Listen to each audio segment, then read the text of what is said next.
Hi guys, Mr. Escobar again for the part 2 of 9-6 tangent, secants, and angle measures.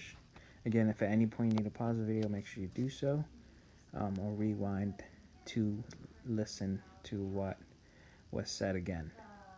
Alright, so we're going to do Theorem 10.15 and example 2 in this video.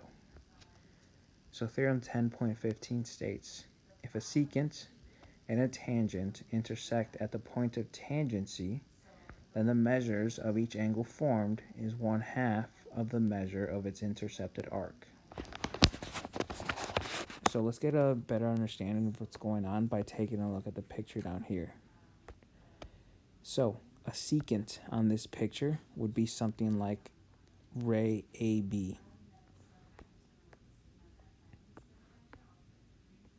which is this line right there. An example of a tangent line would be something like this line down here. If you notice, they intersect at the point of tangency, which is at point A. If that's the scenario, we can see that there's two angles being formed. One of them is angle 1, and the other is angle 2.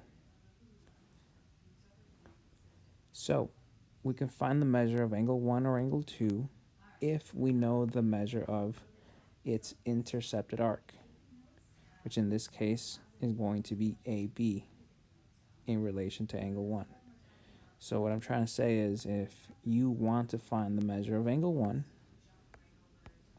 then it's going to be half of the arc AB.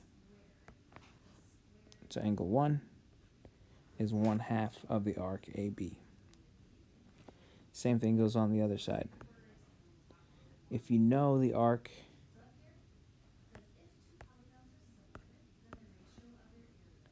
ACB, then that's going to be information that's going to help you find measure of angle 2, which is going to be 1/2 of arc ACB.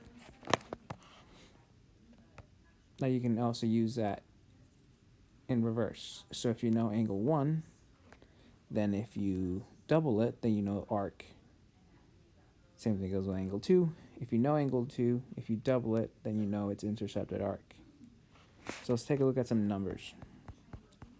So on page 23, we have example number 2. It says we need to find JLK, find the measure of arc JLK. Again, I just want to highlight it.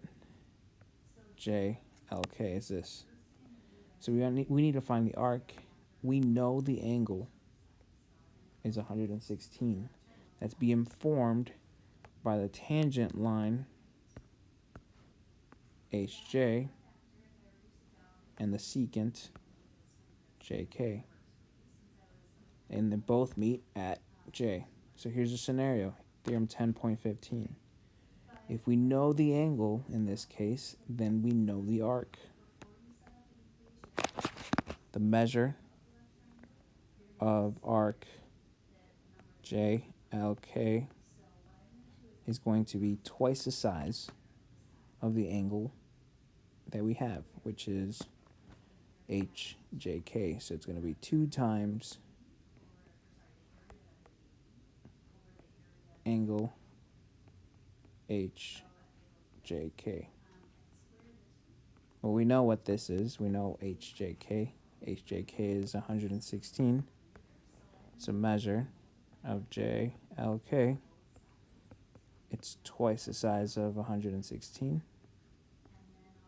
So the measure of JLK is going to be 232 degrees.